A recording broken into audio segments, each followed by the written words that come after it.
Salve família, mais uma edição do podcast da CBVA e hoje nós vamos tratar de um assunto bastante sensível, violência doméstica.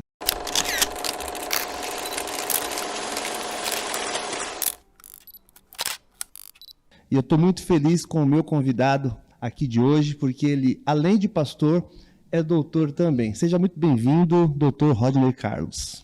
Oi família, tudo bem? Pastor Luciano, é um prazer estar aqui. Estamos prontos aí para um tema tão importante, sensível, atualizado e sensível, né, pastor? Verdade. Bom, nós vamos abordar, evidentemente, até porque nós somos pastores e hoje nós queremos trazer alguns conselhos, alguns alertas, né? E deixar clara a nossa posição como igreja com relação a esse mal que atinge tantos e tantos lares e muitos deles de cristãos. Infelizmente, né, pastor? Infelizmente. Mas antes, porém, doutor, eu gostaria de que o senhor pudesse abordar o contexto histórico, falar um pouco a respeito dos aspectos legais, uma vez que o senhor é advogado, acredito que o senhor possa esclarecer muitas coisas para quem está nos assistindo agora. Sim, será um prazer, pastor.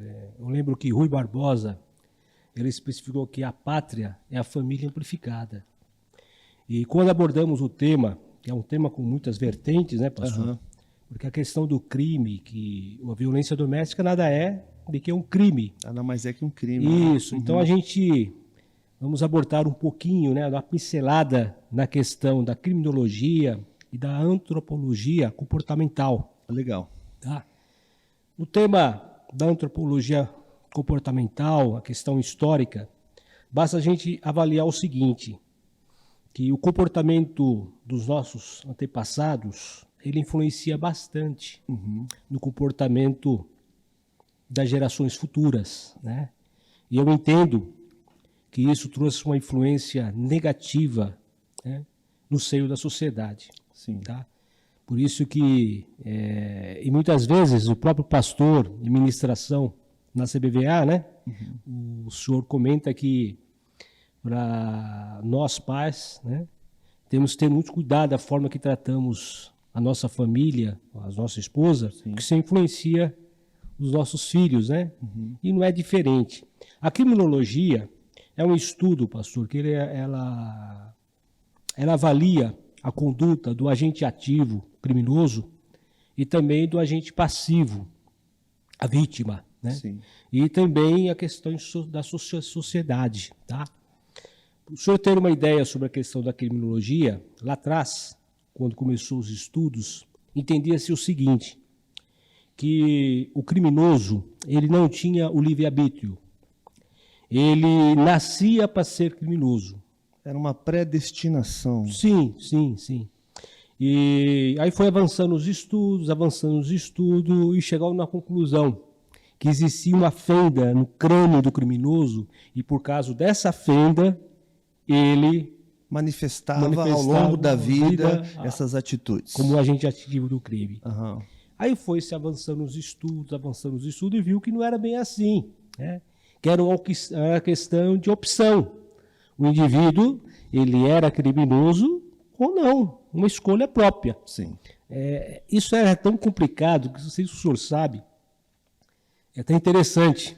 Sabe como você avaliar o culpado no crime, de um certo crime? Tinha duas pessoas que eram acusadas de um crime. Sim. O que eles faziam? Eles pegavam bastão, ferro, colocavam no fogo e pedia para que um pegava de um lado, outro pegava do outro. Aquele que queimava mais, esse era o culpado. Meu Deus. Pra você ter uma ideia. Né? E esses estudos da criminologia ainda é um tema futuro, de muito estudo. Sim, sim. São várias ciências que avaliam isso. Tá? E isso ainda vai ter que ser muita coisa reavaliada, como está sendo. Né? Sim. Porque é algo muito complexo, a questão do crime. Entendi. E a violência doméstica também, até porque quando começou a avaliar-se a questão do crime, não avaliava a questão do crime na questão da família. Entendi. Aí eu pergunto para o senhor o porquê que não avaliava. Por causa da sociedade. o jeito que a sociedade via a família. Sim. Né? O nosso direito na questão da família, ele tem uma base muito profunda na questão do direito romano e grego. Aham. E quando a gente avaliarmos a questão do direito romano e grego, principalmente o romano, que é mais a nossa cara, existia a figura do patrio family. Aham. Quem era o responsável pela família? Sim. Nada mais era do que o pai. A figura masculina. Masculina, ela predominava. Sim. Isso era tão sério, pastor, que o pai, ele tinha o poder de vida ou morte. O direito do abandono, inclusive o direito de prejuízo. Quando a gente abordamos esse tema, parece assim, mas como assim direito vida ou morte? Simples. Se nascesse uma criança feminina ou uma menina, o pai tinha o poder De dado pelo descartar, Estado, caso quisesse. matasse. Sim. Ou não. Quando eu falo a questão do abandono, o pai, eu não vou matar, mas eu vou deixar aos ventos. E o Estado dava autorização para o pai fazer isso.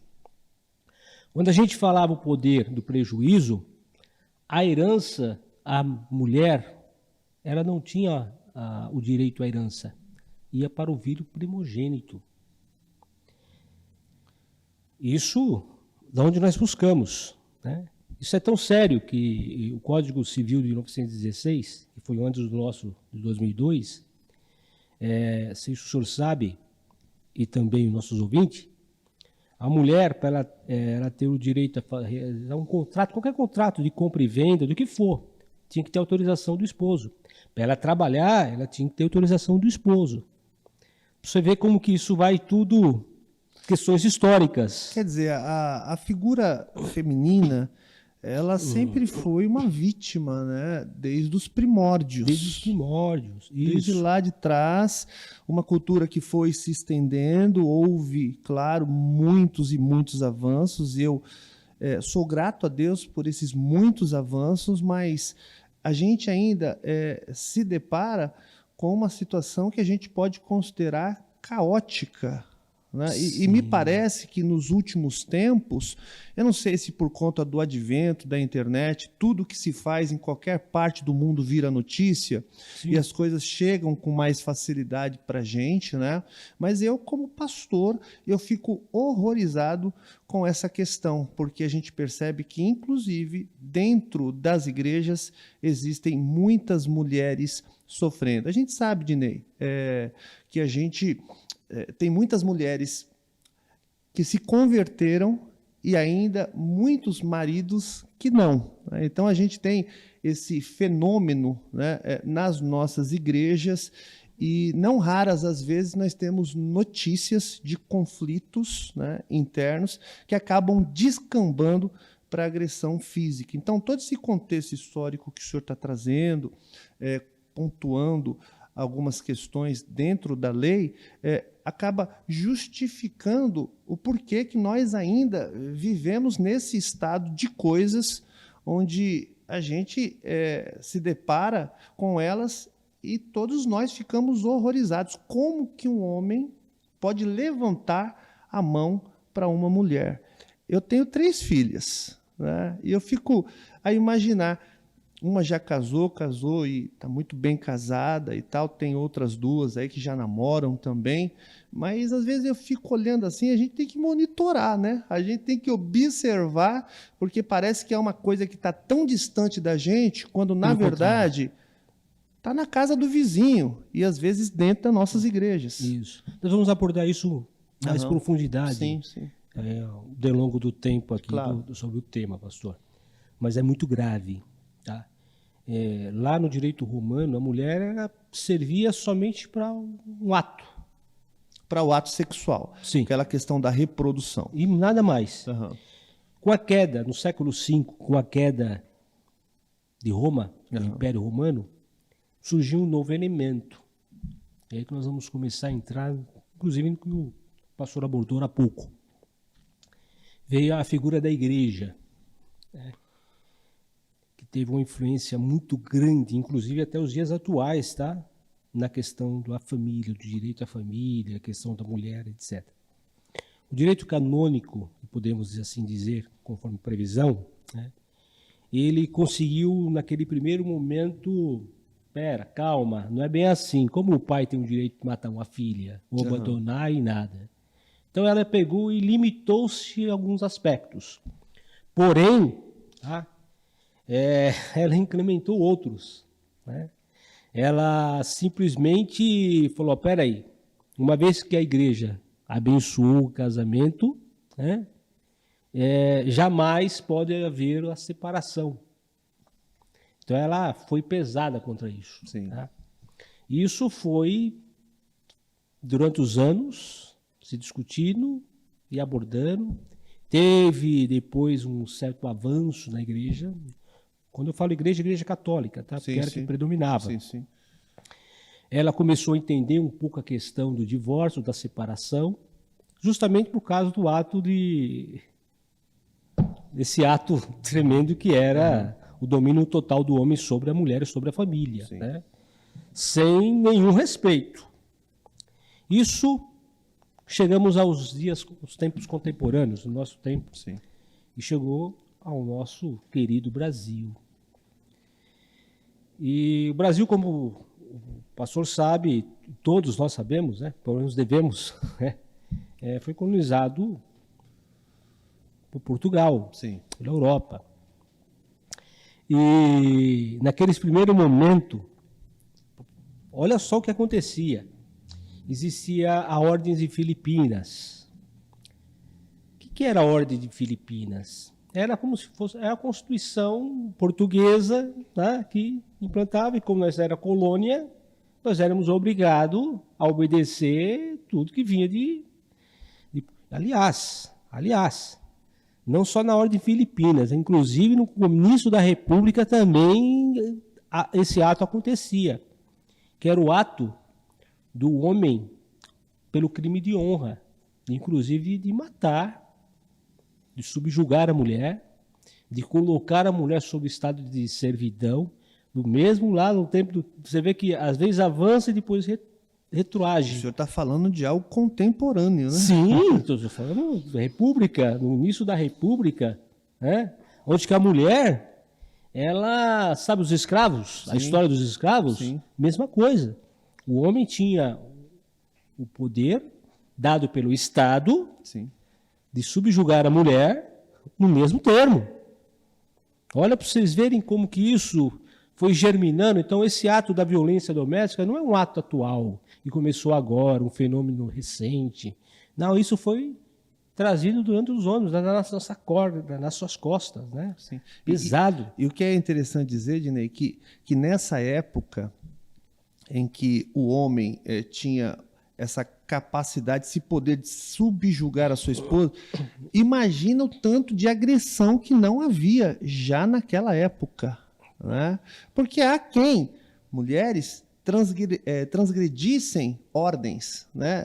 A gente sabe que uma questão de rebeldia também já acontecia desde os primórdios. Então você imagina a quantidade de pancadas que mulheres, né, feminicídios, hoje conhecido como feminicídio, né, que é o matar uma mulher justamente pela condição de ser mulher, né? Mas imagina... Artigo 121. Exatamente, do Código Penal. Então... Seus incisos. Nós vamos abordar se hoje está assim, né, com essa questão da liberdade, de tantos avanços, imagina naquela época a violência como não era, em que nível não estava. Não, era assim absurda, né? Difícil de entender, como hoje, né? É como o pastor comentou há pouco, agora com o invento da internet, de qualquer celular você tira foto, você filma.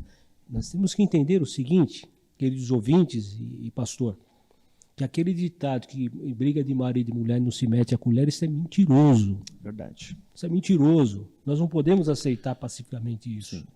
Nós temos que, sim, de forma justa, né, intervir, sim, através dos meios legais. Até porque crime não é apenas fazer, mas é deixar de fazer, né? Omissão. Nada mais é de uma omissão. Verdade. E chegamos avançando de longos anos da história. Dando um salto aí e tal. E chegamos aí nos dias mais atuais, vamos dizer nos anos 80, ou melhor, 88, a nossa Constituição, onde que o legislativo, o legislador, né, o constituinte, ele viu uma importância muito grande sobre o tema da família. Tão importante, né, que ele, pastor, ele fez o seguinte, ele criou um artigo específico para falar sobre a família, que é o artigo 226 da Constituição Federal, um artigo completo. Bonito. Lindo de se ver. Só que é um tema futuro, né? Nossa Constituição, ela de 88 para cá muitas coisas mudaram, né? E há coisas que a gente consegue mudar. Vou trazer uma linguagem bem popular da Constituição, né? Através de decretos, leis, né? Porém, há coisas que não temos como mudar, que são direitos e garantias individuais do indivíduo, né? Sim. Muito abordado no artigo 5º da Constituição, que, olha, eu falo o seguinte, se nós aplicarmos só o artigo 5º da Constituição, não precisava do resto. A grande questão é que não aplicamos o artigo 5º. É de uma beleza impressionante. Impressionante. Né? A nossa Constituição, especialmente o artigo 5º. O artigo 5º. Ele é tão importante que, em tese, né? Difícil eu falar isso, em tese, porque se nós avaliarmos de forma pronta a Constituição, deve ser respeitado. Sim. São cláusulas pétreas. Sim. Elas não podem ser mudadas, Uhum. esses direitos e garantias individuais. Só se muda com nova Constituição. Aliás, falando em nova Constituição, o senhor sabe a história da Constituição de 88? Conta para nós. É simples, olha.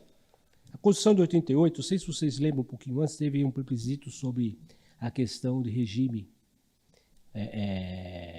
presidencialismo, parlamentarismo, presidencialismo, até monarquia, né? Não sei se você se lembra desse questão da plebiscito. consulta popular. Isso, se adotar isso. qual seria o regime. Naquela época, tinha dois indivíduos que eram os caras do momento.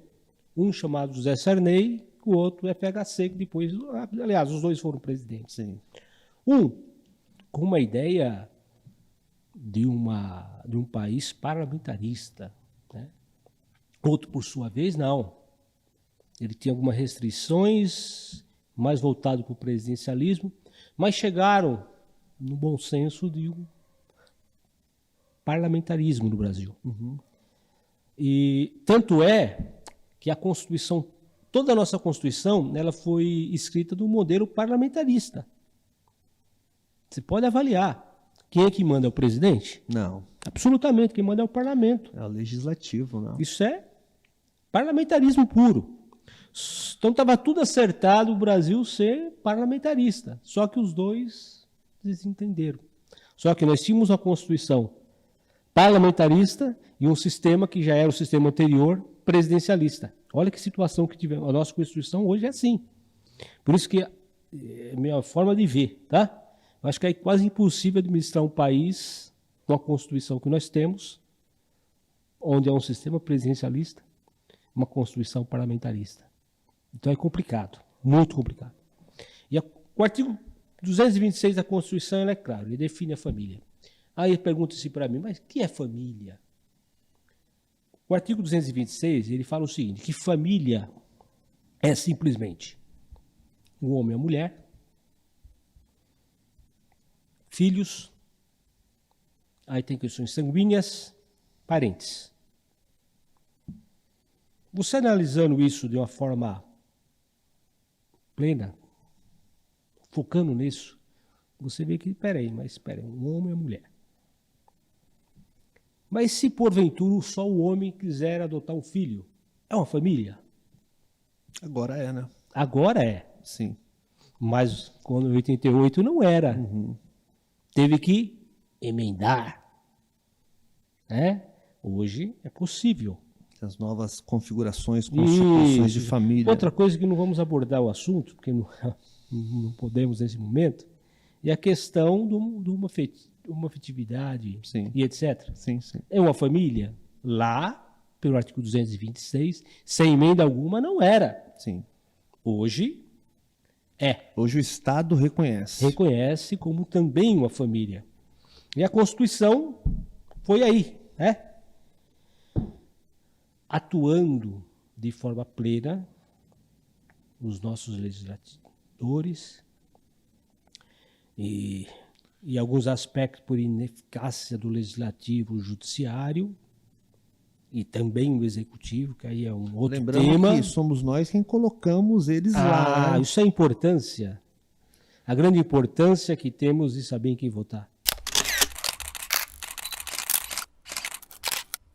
Querido pastor e doutor Rodney Carlos, nós queremos abordar agora uma questão mais atual, né? Porque eu acho que quem está nos vendo, os telespectadores nesse momento, devem estar se perguntando, né, o que fazer, como é que a igreja, acho que a curiosidade das pessoas gira em torno de, se alguém chegar para o pastor da igreja, se uma mulher que foi agredida, que sofreu algum tipo de violência, dessas, inclusive, que estão elencadas aqui na Lei Maria da Penha, o que o pastor faz? Né? Muita gente acha que o pastor, em muitos momentos, é omisso, não, vamos orar, tenha paciência, Deus vai libertar. Né? A gente está de frente com essa realidade e a gente quer falar um pouquinho disso nesse momento. Doutor, o senhor como pastor, chegou lá uma pessoa agredida, quer falar com o senhor leva ela para o gabinete. Qual que é o conselho que o senhor vai dar? O que o senhor vai, como pastor, claro que o senhor também como advogado, vai ter as bases para apresentar ali. Mas qual que seria a sua reação para satisfazer essa possível curiosidade de quem está nos assistindo agora? E que tem, às vezes, uma visão um pouco distante da realidade de como funcionam as coisas dentro de uma igreja. Pastor, o legislador, ele, ao escrever, ao TCA, o artigo 226 da Constituição, que dá toda a garantia para a família, ele, naquele momento, pensou que era o suficiente. Só que ele viu que não era o suficiente. E a sociedade começou a perceber que não é só o poder, as autoridades, que tem que se envolver sobre o tema. Uhum. Todos nós devemos interferir no tema. Um dos mecanismos, a população, o líquido 180, né? Que são pessoas, quando atender, são capacitadas para dar toda a orientação, o rumo a ser tomado. O próprio 190, que é o da polícia. Uhum. Né? Então, a sociedade ela tem que se envolver. E a igreja, ela não está inércia a isso. Ela não pode ficar omissa. Jamais. As autoridades, elas tentaram. Artigo 226, o senhor falou da Lei 340. 11.340, da conhecida uma lei específica, como, a Lei Maria da Penha. Sim. O senhor sabe por que Lei Maria da Penha? Foi de uma senhora, né? Uma senhora Vamos falar, chamada doutor. Maria da Penha. Sim. Né? Ela era farmacêutica do Ceará, onde o esposo agrediu ela ficou paraplégica. Sim. Tá? Houve muita dificuldade em ela poder realizar denúncia, o crime, porque a sociedade não acreditava. Isso nós estamos falando há 16 anos atrás, em 83. Uhum. E começou a se perceber. Aí ela se recuperou, retornou ao seu lar. Mesmo assim, o indivíduo tentou, através da eletricidade, né, tentou matá-la novamente. Aí viu-se a necessidade, né? Ela ficou um marco e criou-se a Lei 11.340, que é a Lei Maria da Penha, que ela aborda, a Lei Maria da Penha, o assunto com muita seriedade, naquele momento. Ela deu a facilidade da denúncia, né, da mulher, do crime que ela tenha sofrido através do indivíduo, do seu companheiro. Mas eu quero alertar os senhores que a questão da Lei Maria da Penha, ela não só se aplica à questão do companheiro e companheira, do esposo e da esposa. Ela aplica-se no ambiente doméstico. Sim. Tá? Do contexto de violência doméstica. Inclusive do homem. Ah, é? Se a mulher agredi-lo, também cabe a Lei Maria da Penha. Parente. Olha só, às vezes, né, as pessoas pensam, essa lei só é para a questão da mulher. Não, absolutamente. É para proteger indivíduos dentro do contexto ambiente da família. Doméstico. E acabou. Mas a lei ela tem que ser atualizada. E a Lei Maria da Penha ela teve algumas alterações. Tá? Teve mais facilidades. Né? Hoje, para o senhor ter uma ideia, do indivíduo, quando agredir a mulher vai para o SUS para ser atendido, o custo do SUS vai ser cobrado do indivíduo, do agente ativo que realizou aquele ato ilícito. Legal. Só para o senhor ter uma ideia. E muita gente não sabe, né? Não sabe. Houve várias facilitações, colocou dia específico, mês específico para denúncias. Quer dizer, altas autoridades elas têm procurado, né, amenizar isso tudo, né? Porém, infelizmente, não é o suficiente. Agora, quando o senhor abordou e relatou referente à família, ou à igreja, né, a família da igreja, só um índice para o senhor ter uma ideia. O senhor sabe das denúncias que teve do crime de violência doméstica, a porcentagem que teve de pessoas envolvidas naquele ato, evangélicas? Ou seja, esposo, esposa, filho, filha, parente. Não. Por volta de 40%. Puxa vida. Nós não estamos falando casos isolados, não, pastor. Querido ouvinte, não estamos falando casos isolados. Isso que chegaram até o conhecimento das autoridades. E dos conhecimentos que não chegaram até as autoridades. Sim. Os subnotificados, né? Que Isso, você não tem conhecimento e tal. Isso não é caso específico. Porque quando se fala em igreja, fala assim, são pessoas muito pobres, muito carentes, muito simples, então não tem entendimento. Então isso um dos erros, né, de quem está distante dessa realidade é achar que as coisas funcionam só dessa no pobrinho, maneira. só na casa lá do Sim, miserável. sim. Não, absolutamente. Eu já peguei casos, pastor, de casos de violência doméstica de pessoas universitárias, coordenador de cursos universitários. Então, quer dizer, isso Qualquer classe social, né, Dinei? Qualquer classe social. É. Pronto. Inclusive em questões de pastores. Isso que eu ia comentar com o senhor, né? Porque um pouco antes eu tinha dito que muitas mulheres convertidas estão nas igrejas e maridos não. Mas eu fiquei horrorizado de dar uma checada em alguns índices. Muitos pastores, inclusive, são agressores. Sabia disso? Sim. Obreiros da casa do Senhor, não obreiros também.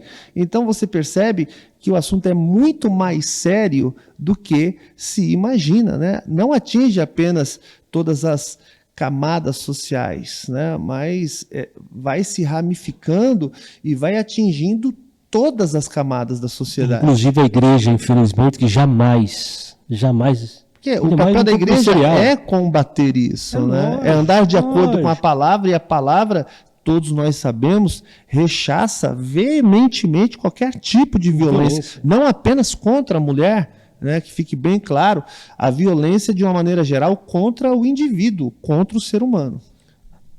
Contudo, você vê a Lei Maria da Penha, ela teve suas alterações para melhor atender a situação, né? O tema. Mesmo assim, não foi o suficiente. E não é o suficiente. O que as autoridades fizeram? O senhor falou agora há pouco, feminicídio. É endurecer, né? Endureceu, isso. Teve aí um crime tipificado. Crime de feminicídio. Tipificou no Código Penal. Artigo 121, parágrafo 2º e o 6º. Contra a mulher em razão de condição de sexo feminino. A pena ela vai de 12 a 30 anos. E pode ser agravada, né? depende de circunstância, até um terço. Se porventura a mulher tiver em gestação,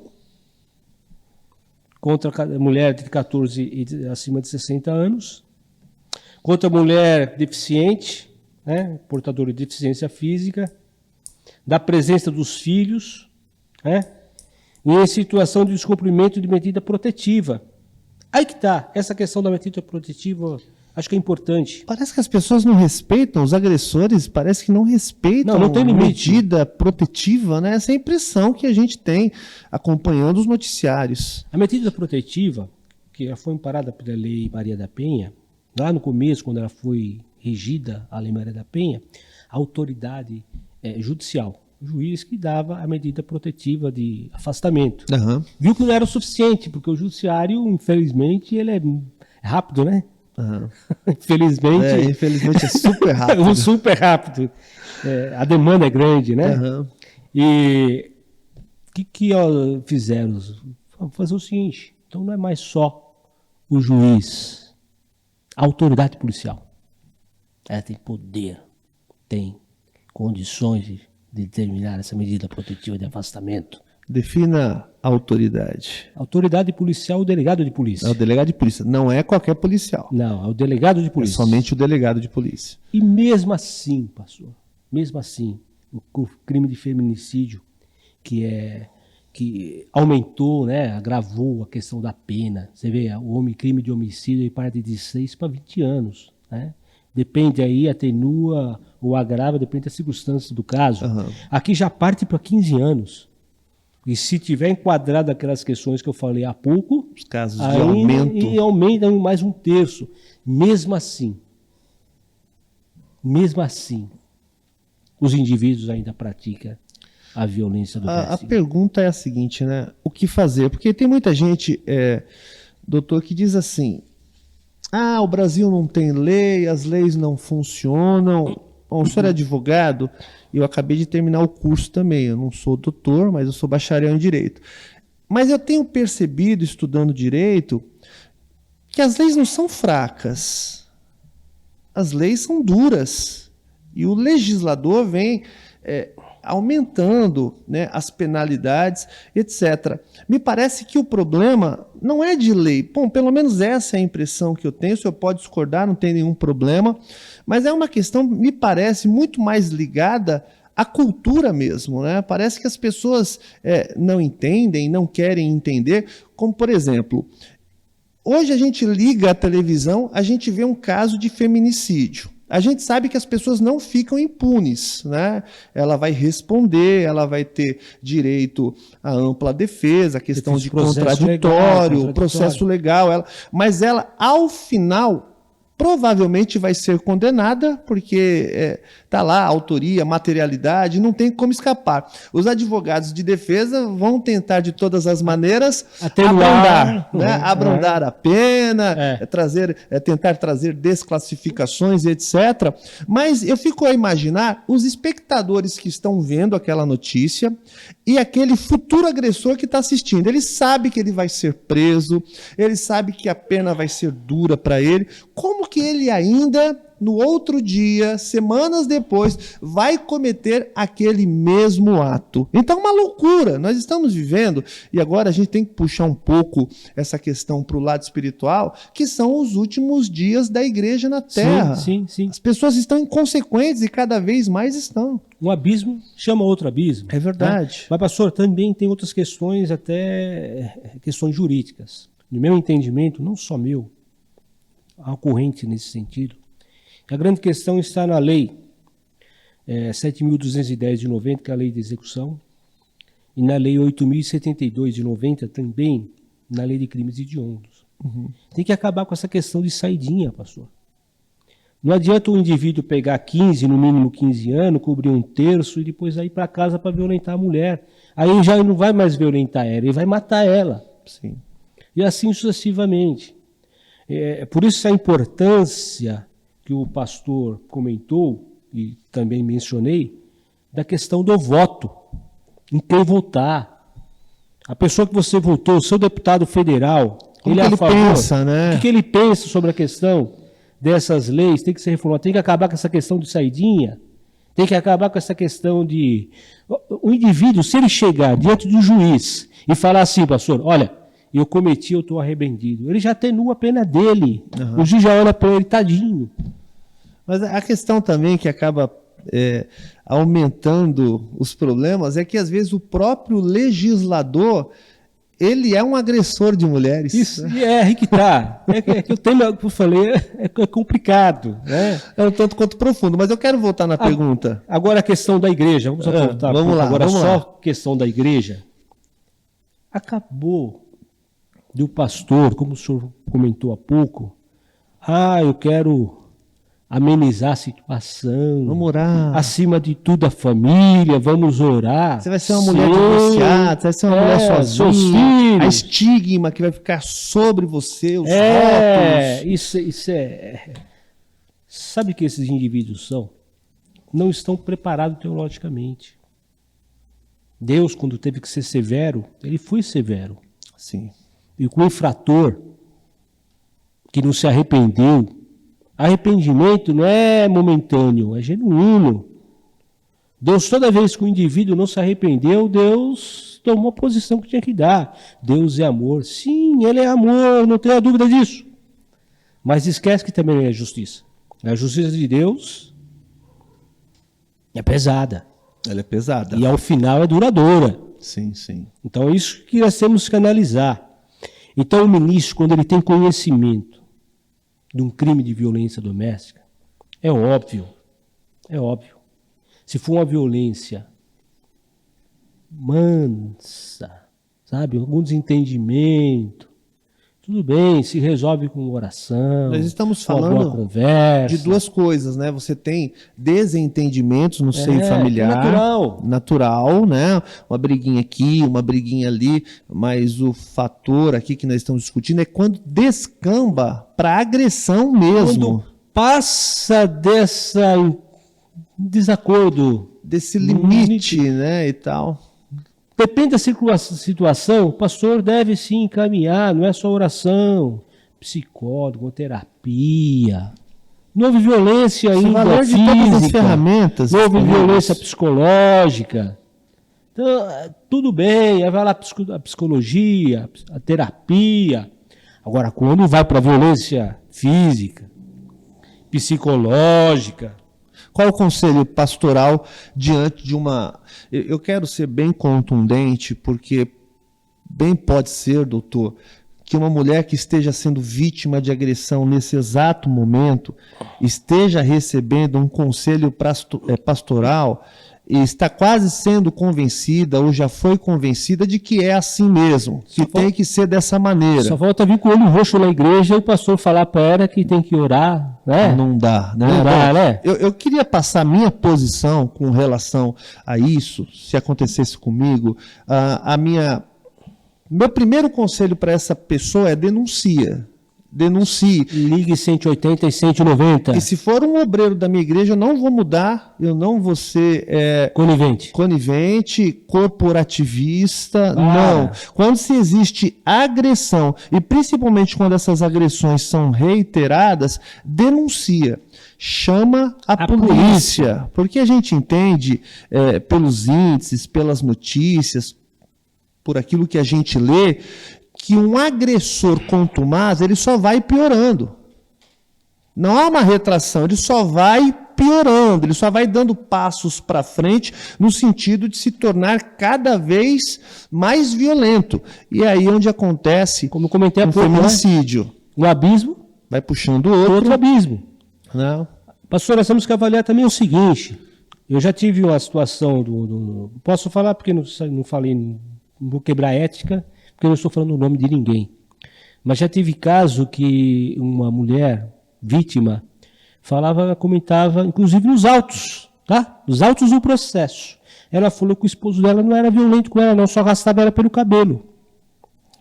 Olha a cabeça dessa pessoa. Já pensou? Isso é grave, pastor. Quando a gente fala em violência, não é só física, como comentei há pouco. A violência psicológica. A violência física todo mundo sabe o que é. Agressão. Arrastar pelo cabelo é violência física, viu? Claro. Empurrar, É violência física. Chacoalhar, pegar, olha, Sim. isso é violência física. Tocar como não deve, né? É. E a violência psicológica? Você é feia. Não devia ter casado com você. A diminuição, A né? diminuição. Sempre diminuindo e tal. Aliás, olha só, até você realizar a ela uma agressão, olha a agressão, você fazer ela desacreditar em algo. Sim. Isso também trata-se de uma violência. Essa E questão. é tipificado também. Sabe? Quantos maridos chega você, não, vai para a igreja.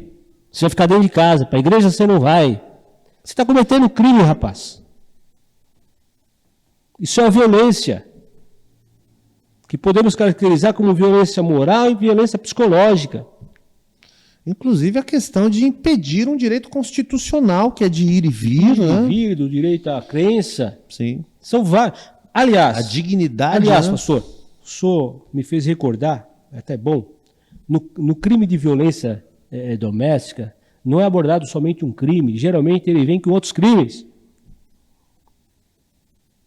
Há um consórcio de crimes Aham.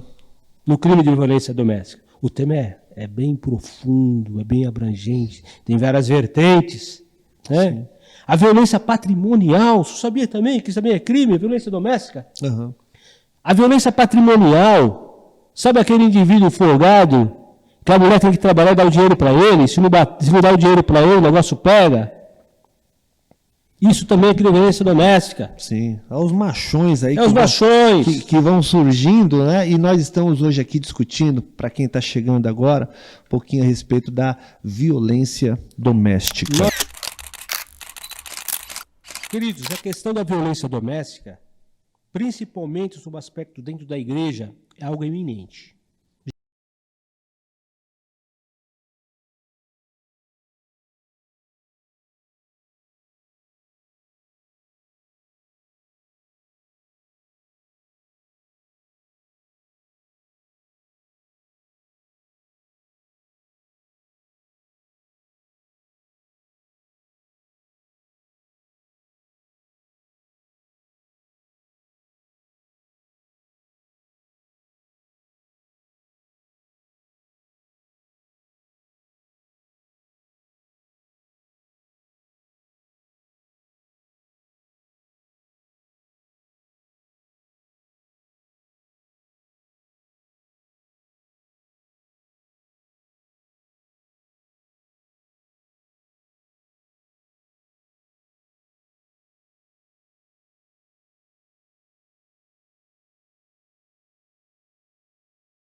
Mas também tem aquele aspecto, às vezes o indivíduo está perto, junto dela, como que ela vai denunciar? Aham. Existem vários mecanismos. Poxa, você 190, todo mundo sabe que é polícia. Você telefona para um 90, né, o 190. Quando atender lá, você fala assim, olha, quem é da pizzaria? Aham. Pô, Olha o as policial dicas aí, já sabe perfeitamente que alguma coisa está errada. O policial, ele, do cupom, que é o setor que recebe essas denúncias, né, do 190, ele está preparado lá para receber esses toques, né? E ali ele dá o procedimento legal. Isso é naquele ato, no momento, né? Naquele ato momento do flagrante. Eu vi na reportagem, acho que foi ontem, semana passada, não lembro, a respeito de uma mulher que tinha uma marcação tão intensa dentro de casa, ela não conseguia sair. Acho que o marido desempregado era quase que um cárcere privado ali, né? Então, ela não tinha como fazer ligação. Sabe quando a pessoa fica o tempo todo em cima? Ela pegou e escreveu em uma das folhas da agenda da criança. Jogou pela janela. Não, da criança na escola. E a criança levou a agenda. E quando a professora abriu a agenda, né, para ver ali a questão de lição de casa, essas coisas, observou ali, ela estava pedindo socorro. Estou presa em casa e o meu marido me agride todos os dias. Você vê. Quer dizer, a própria escola, né, tomando conhecimento disso, mandou uma viatura, prendeu em flagrante aquele indivíduo. Pastor, tem mulheres e família que viveram uma vida toda presas. O indivíduo não deixava a mulher, os filhos. Isso é questões aí presentes. Uhum. Não deixava sair no portão. Para os senhores terem uma ideia. O senhor abordou uma coisa interessante, a questão da escola. E aí? Lá atrás nós aprendemos que o homem é o super-homem, é o dono de tudo. Uhum. E hoje? Não estou sendo contra os homens, não. Pelo contrário. Homem que é homem, ele respeita a mulher. Ele não tem ela como debaixo do pé dele. Ela tem ela como companheiro, como a Bíblia fala. Mas muitos homens acham que só são homens se levantarem a mão. São doentes. Pelo contrário, né? São doentíssimos, senhor. São doentíssimos. E a lei, Maria da Penha, com essas alterações que teve, hoje as escolas têm... O tema tem que ser discutido em sala de aula, como matéria perpétua. Sim. E precisa. Toda a sociedade tem que se envolver no tema. Deveria ter uma série de mudanças, né, na grade curricular, como, por exemplo, eu não sei se tem em todos os lugares, mas eu sei que em muitos lugares não tem, né, psicologia. Né, a matéria de psicologia, de filosofia, né, ensinar o ser humano a pensar de maneira mais consciente, mas eles vão retirando, né? O interesse. É o interesse lá do obscuro. Exatamente. Quanto menos conhecimento o povo tem, menos poder de reivindicar terá também. Lembrando, Dinei, que nós temos várias formas de violência contra a mulher. E essa é uma pergunta que chegou aqui para a gente também. Quais são as formas de violência doméstica e familiar que podem ser praticadas contra a mulher? Eu comentei, inclusive, há pouco. Nós falamos um pouquinho já. Né? A violência ela pode ser física, isso quando fala físico, é físico. Uhum. Empurrar, chacoalhar, dar murro, dar tiro, não preciso falar. Sim. Isso é a violência física. A violência psicológica é menosprezar a mulher. É trazer ela a consciência de que você é dono dela. Uhum. Podemos dizer assim. Tá? E também já mencionei as questões da violência psicológica. Tem a violência patrimonial, né? O indivíduo no trabalho não faz nada e exige da mulher e que só ela vai faz sugando, tudo, vai sugando subtraindo dela. A questão da violência moral. Sim. Aí é menosprezado de fato, né? Colocar abaixo de zero. Abaixo de zero. Tá? Então são esses aspectos que temos a questão da violência. Então quer dizer, doméstica. várias formas de violência doméstica. Exatamente. Não é só física. Uhum. Pelo amor de Deus, senhores e senhores. Não é só física. Se ele não me bateu, tá tudo bem. Exato, exatamente. Então tem muita gente sofrendo violência doméstica, mas as outras formas, por essas pessoas, estão minimizadas porque elas não estão apanhando, mas elas estão, de certa maneira, sendo destruídas por dentro. Aliás, pastor, às vezes a violência psicológica é pior do que a física. Exatamente. Traz traumas piores. Exato, exato. E a pessoa nem percebe. É até difícil a gente mensurar o que é pior, o que não é, né? Porque a pessoa também apanhar, puxa vida. Eu me lembro, puxa vida, quando eu era criança eu apanhava, né?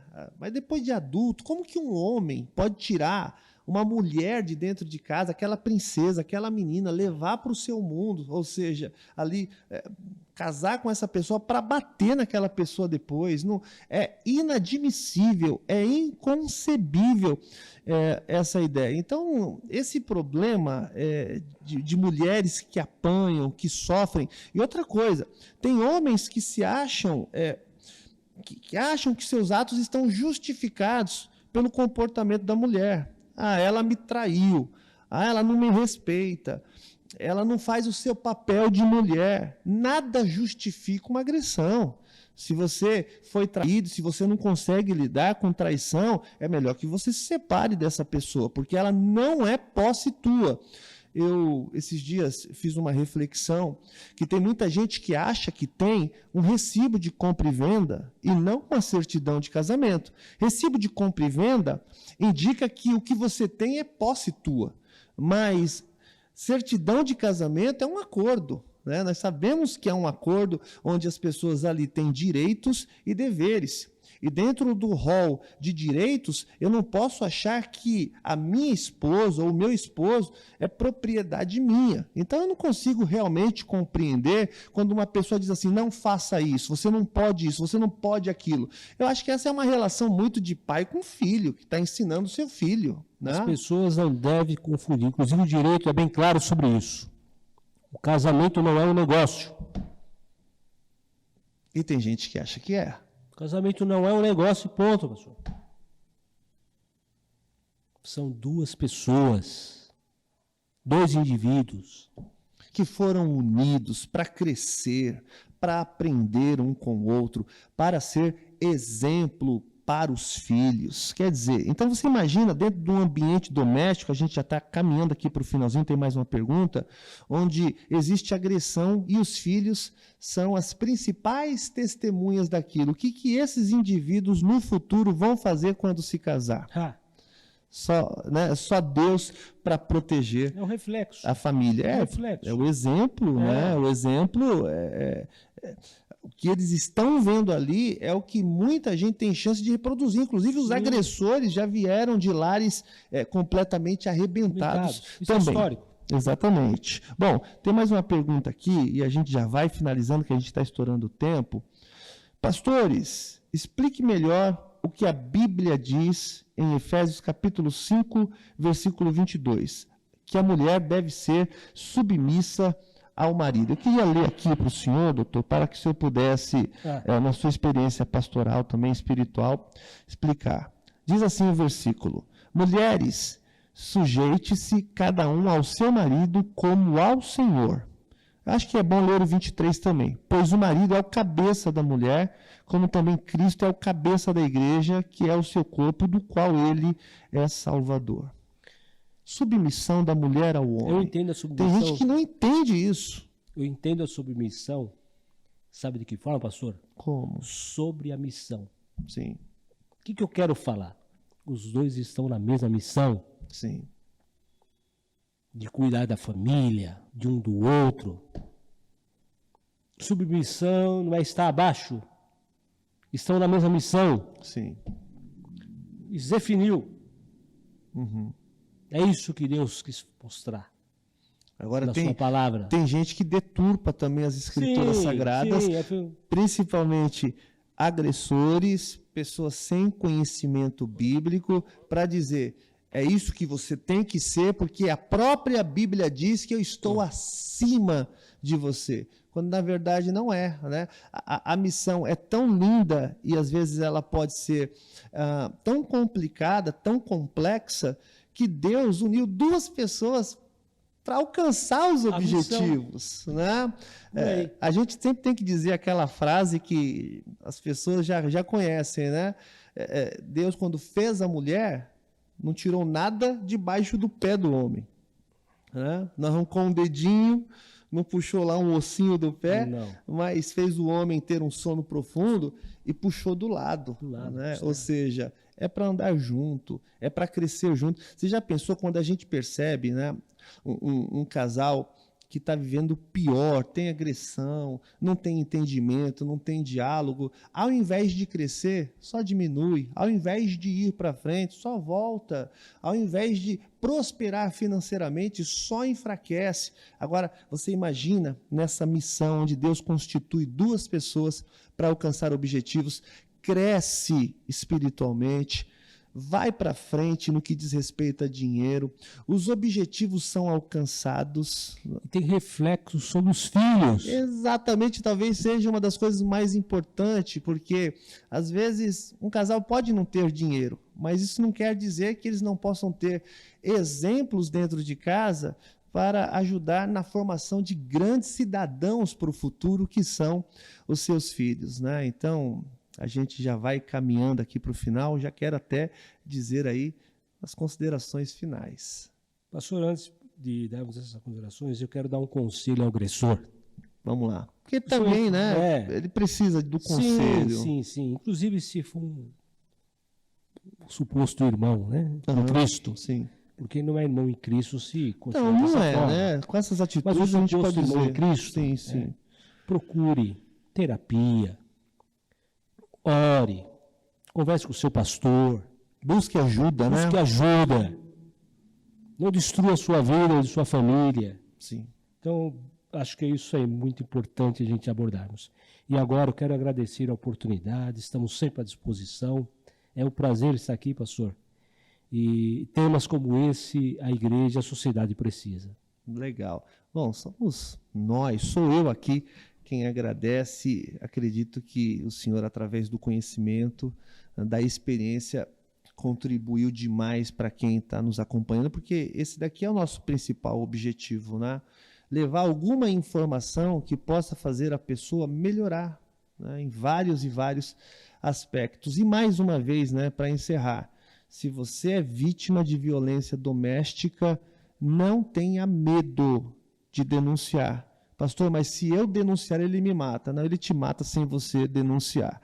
Então, você pega e denuncie. As autoridades estão aí constituídas para te proteger, tua família fará o máximo também, e haja o que houver, não seja uma vítima, não atue no polo passivo, não fique recebendo pancada e achando que é assim mesmo. E se você recebeu de sacerdotes o conselho de que você tem que ficar nessa situação porque a família acima de tudo, né? O que as pessoas vão pensar de você, o meu conselho, inclusive, é para você trocar de pastor, que me desculpe os pastores que assim pensam, mas essa é a nossa posição aqui na Comunidade Batista Vidas no Altar.